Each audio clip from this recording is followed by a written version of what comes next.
कृष्ण में अति प्रिय माता पिताओं, भाइयों, बहनों एवं बच्चों, आज के सुसमाचार में कौन से घटना के बारे में हम देखे हैं? यीशु का रूपांतरण का घटना हम देखे हैं। अगर हमको याद है तो पिछले सप्ताह प्रभु यीशु के साथ हुआ कौन सा घटना के हम देखे थे? यीशु का परीक्षा का घटना को देखे थे। यीशु का परीक्षा के घटना में ये स्थापित हुआ प्रभु यीशु मानव पुत्र के रूप में प्रदर्शित किया गया। और आज के पाठ जो सेंट मार्कुस के सुसमाचार से लिया गया है, अध्याय 9 पद संख्या 209 तक हम देखे हैं। उसके आधार पर हम देखेंगे तो यहाँ प्रभु यीशु ईश्वर के पुत्र के रूप में प्रस्तुत किया गया है। वहाँ मानव पुत्र के रूप में, यहाँ ईश्वर के पुत्र के रूप में। वहाँ हम मानव पुत्र के रूप में क्या क्या परीक्षा सामना कर सकते हैं उनके मिशनरी कार्यकाल में, उसको पहले ही एक झलक के रूप में उनके सामने परीक्षा लिया गया। वो परीक्षा में प्रभु यीशु सफल हुए नहीं हुए? सफल हुए थे। यहाँ पर हम देख रहे हैं प्रभु यीशु को उनके शिष्य लोग उनके एक शिक्षक के रूप में देखे, एक प्रचारक के रूप में देखे और एक चमत्कार करने वाले रूप में देखे। लेकिन आज प्रभु यीशु अपने आप को, अपने वास्तविकता को प्रकट करके उनको एक प्रकट करने के लिए उनके एक पहाड़ में लेके गए। यहाँ पर वाक्य 2 में दूसरा भाग में बताया जाता, उन्हें एक ऊंचे पहाड़ पर एकांत में ले चले। इस पहाड़ को कौन से नाम से हम लोग जाने जाते हैं? हाँ नहीं, मोरिया पहाड़ में तो अब्राहम का बेटा को लेके गया है। ये तबोर पहाड़ कहते हैं।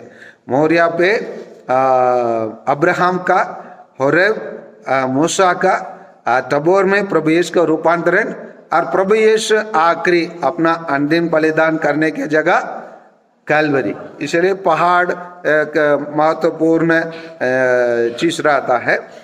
और आगे देखते हैं, वहाँ 3 को पढ़िए, 9:3 को पढ़िए। सेंट मार्कुस के सुसमाचार के अनुसार उनके वस्त्र ऐसे चमकीले उजले हो गए, दुनिया के कोई भी धोबी उन्हें उतना उजला नहीं कर सकता। यहाँ कहने का मतलब उनको वर्णन करने के लिए सप्तघोषों में जो सप्तों रहते हैं वो प्राप्त नहीं है, इसलिए उसको तुलन करना कोई भी धोबी इसी प्रकार उसको क्या नहीं कर सकता है, उजाला नहीं कर सकता कहा जाता है। कहने का मतलब प्रभु यीशु का महिमा उन लोग देखे हैं, देखकर उन लोग अच्छे में बढ़ गए और उसको वर्णन करना चाहते हैं। वर्णन करने के लिए उनके पास शब्द नहीं है, इसलिए आगे कहा जाता है शिष्यों को एलियास और मूसा दिखाई दिए, वे यीशु के साथ बातचीत कर रहे थे। कौन कौन दिखाई दिए? मूसा और एलियास। ये मूसा और एलियास को हम अगर पुराना विधान में देखेंगे तो ये बहुत सारे नबी लोग रहते हैं। वो बहुत सारे नबी में ये 2 लोग ज्यादा उन लोग कष्ट को झेलना पड़ा। जैसे मूसा अब्राहम के ऐसे हुआ था, परीक्षा हुआ था, लेकिन ये दोनों ज्यादा हम देखेंगे तो बाइबल में ये मूसा को जहाँ दफनाया गया बाइबल में बताया जाता है, आज तक उसका कब्र कहाँ है?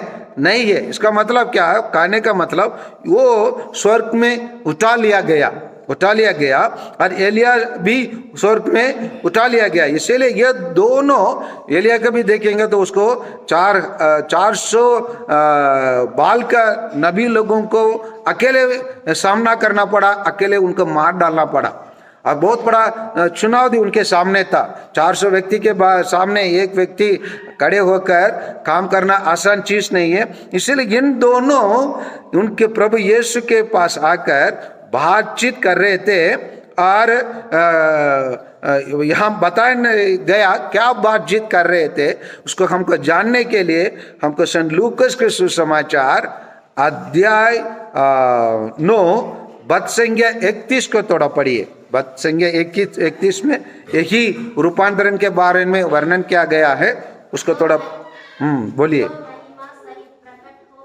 हाँ हाँ, यरूशलेम में होने वाले उनकी मृत्यु के विषय में बात करते हैं। उसको अगर हम इंग्लिश बाइबल में देखेंगे तो एक्सोडस कहा जाता है। एक्सोडस माने वो लंबा यात्रा करना पड़ता है, वो प्रभु यीशु के साथ जो होने वाला दुखित घटनाओं के बारे में, मृत्यु और उसका क्रूस पर मरना, मृत्यु और पुनरुद्धान, इन सभी बातों के बारे में उन लोग बातचीत किए। सेंट मार्कस उसको नहीं बताए और यहाँ पर ऐसे बताया जाता है। और उसी घटना को देखकर सिमोन पेतरुस फिर एक बार, वहां वर्णन के लिए शब्द नहीं मिला, इधर भी वो उद्धारी करने के लिए यहाँ पर शब्द नहीं मिल रहा, इसलिए वो बोल रहा है, गुरुवर यहाँ होना हमारे लिए कितने अच्छा है, हम 3 कम कड़ा कर दे, एक आपके लिए, एक मूसा और एक इलियास के लिए। उसको उसकी समझ में नहीं आ रहा था कि वह क्या कहे, उसको बोलने में नहीं आ रहा, इसलिए वो कुछ भी बोल देता है। हम कभी कुछ लोगों को तारीफ करने के लिए हमको शब्द नहीं मिलते, तो कभी कभी प्रेमी लोग क्या बोलते हैं, आपके आंग डायनामा जैसे है, समझ में आ रहे ना, तो बोलने के लिए शब्द नहीं मिलता है। उसको सुनकर स्त्री लोग क्या, हाँ सच बोल रहे क्या, हाँ हाँ, इसलिए आप लोग के ऊपर उठा लिए जाते हैं ऐसे शब्दों में, है ना। लेकिन वैसे यहाँ पर क्या बोल रहे हैं, उसका समझ नहीं आ रहा है, इसलिए हम 3 तंबू खड़ा कर दे। लेकिन वहां पर एक वैसे कहने के टाइम पर 7 को पढ़िए। तब एक बादल आकर उन पर छा गया, उस बादल में से यह वाणी सुनाई दी, यह मेरा प्रिय पुत्र है, इसकी सुनो। इसको अच्छे से समझने के लिए जो लोग सेंट लूकस के सुसमाचार अध्याय 9 को भी खुला रखिए, बद संख्या 28 से 36 तक वहां पर बताया गया है। और सेंट मत्ती के सुसमाचार को लिए, वहां पर अध्याय 17 को खोलिए, बद संख्या 1 से 9 तक अपने सामने रखिए, वहां पर हम देखेंगे। वहां पर सेंट लूकस के सुसमाचार में यही वाक्य, ये मेरा प्रिय पुत्र है, इसकी सुनो, उसको कैसे सेंट लूकस के सुसमाचार अध्याय 35 में नहीं, बद संख्या अध्याय 9 में बद संख्या 35 में कहा गया है, उसको थोड़ा पढ़िए। हाँ, ये वाणी सुनाई पड़ी, हाँ ये मेरा परम प्रिय पुत्र है, इसकी सुनो। यहाँ पर क्या जोड़ा गया एक्स्ट्रा, परम प्रिय, ये मेरा परम प्रिय पुत्र है, इसकी सुनो, है ना। और यहाँ पर आइए, मत्ती के सुसमाचार अध्याय 9:5 को पढ़िए। बोल रहा था, हाँ ठीक है, वाणी के पढ़िए। यह मेरा प्रिय पुत्र है, मैं इस पर अत्यंत प्रसन्न हूं।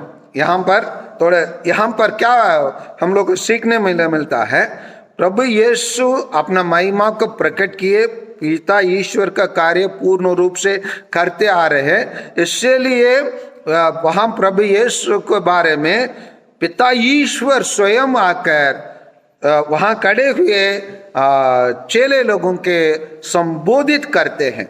वहां पर हम देखते हैं अक्सर प्रभु यीशु कुछ उपदेश देते हैं, और घटना जो होता है वो घटना के बारे में बात भी या पहले भी प्रभु यीशु ही कुछ बोलते हैं। यहाँ पर इस घटना में प्रभु यीशु मौन रखते हैं, मौन रहते हैं और कुछ बोलते नहीं है। प्रभु यीशु के आर पार जो घटना होता है उसी का वर्णन किया जाता है। उसी में आर एक व्यक्ति पिता ईश्वर स्वयं आकर, पिता ईश्वर पहला व्यक्ति के रूप में और शिष्य लोग दूसरा व्यक्ति के रूप में, प्रभु यीशु तीसरा व्यक्ति के रूप में वहां पर उपस्थित है। और पहला व्यक्ति दूसरा व्यक्ति के रूप में खड़े हुए शिष्यों से संबोधित करते हुए क्या कहते हैं?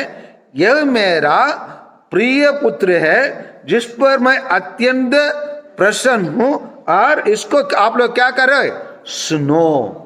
ये क्योंकि ये सुनने के लायक व्यक्ति है, क्योंकि वो जो शिक्षा देता है वो सही शिक्षा देता है। कि ये बताता है मैं हूं मार्ग, सत्य और जीवन, और ये बताता है मैं हूं पुनरुद्धान, और ये बताता है मैं हूं अच्छे दाखलता, ये बताता है मैं हूं स्वर्ग से उतरा हुआ रोटी। इन सभी चीजों, मैं हूं एक अच्छा चरवाहा, इन सभी चीजों साबित करता है कि वो ईश्वर के पुत्र है। और इनकी शिक्षा पूर्ण रूप से 100% सुनने के लिए और पालन करने के लिए, हम अपने जीवन अपनाने के लिए लायक बताया जाता है। इसलिए प्यारे भाइयों और बहनों, आज के इस पाठ से हमें क्या सीखना है? ये रूपांतरण, प्रभु यीशु का रूपांतरण क्या प्रभु यीशु के केवल महिमा को प्रकट करने के लिए हुआ रूपांतरण है, या हम प्रत्येक जन अपने जीवन में रूपांतरित होने के लिए कहा हुआ घटना है? हमारे लिए बताया गया एक उदाहरण, हम कैसे अपने जीवन में अपने आप को परिवर्तित करने के लिए हुआ घटना है, इसी को हम प्रश्न करने की आवश्यकता है। क्योंकि हम संत यूहन्ना के सुसमाचार में हम देखे हैं, अध्याय 1 पद संख्या 14 में देखे हैं, सप्त देवदारण बनकर हमारे बीच में रहने लगे। अगर सप्त जो अदृश्य थे, जो शाश्वत थे, वो शाश्वत शब्द, आनंद शब्द हमारे लिए मानव बन सकता है, तो हमारे लिए देह धारण लेस कर सकता है, तो हम मानव क्या ईश्वर के समान बनना नहीं है? बनना है। बनने के लिए प्रभु यीशु रूपांतरण करके हमको अपने आप को, अपने असलियत को प्रकट किया है। क्या है वो वास्तव में क्या है, ये वास्तव की बात को बताया। क्योंकि हम लोग 9:1 को थोड़ा पढ़िए, मार्कुस के सुसमाचार से 9:1 को पढ़िए, क्या कहा गया है? ईसा ने यह भी कहा, मैं तुमसे ये कहता हूँ, यहाँ कुछ ऐसे लोग हैं जो जब तक नहीं मरेंगे, जब तक वे ईश्वर का राज्य को सामर्थ्य के साथ आया हुआ नहीं देखेंगे। उस सामर्थ्य को ईश्वर, अपना ईश्वर के राज्य के सामर्थ्य को जैसे उन्होंने कहा, वैसे उन्होंने अपने 3 प्रिय शिष्यों को प्रकट करके दिखाया। तो इसीलिए आज का ये रूपांतरण और पिछले सप्ताह का प्रभु यीशु का परीक्षा, ये सब हम प्रभु यीशु के शिष्य लोगों को, अन्यायी लोगों को यह बताता है, यह संदेश देता है कि जैसे आज के सुसमाचार हमें क्या कहा गया, यह मेरा प्रिय पुत्र है, इसकी सुनो। अगर हम ईश्वर के प्रिय पुत्र बनेंगे तो जो प्रभु यीशु के लिए संबोधित किया गया, क्या संबोधित किया गया? ये मेरा प्रिय पुत्र है, इस पर मैं क्या हूं? अत्यंत प्रसन्न हूं, और इसकी सुनो। आइए हम भाइयों और बहनों, हम प्रत्येक जन उसी प्रकार प्रभु यीशु जिस प्रकार रूपांतरित होकर अपना महिमा को प्रकट किए, और उसके देखे शिष्य लोग आश्चर्य में बढ़ गए और आनंदित हुए, उनके बोलने के लिए कुछ शब्दों नहीं मिला।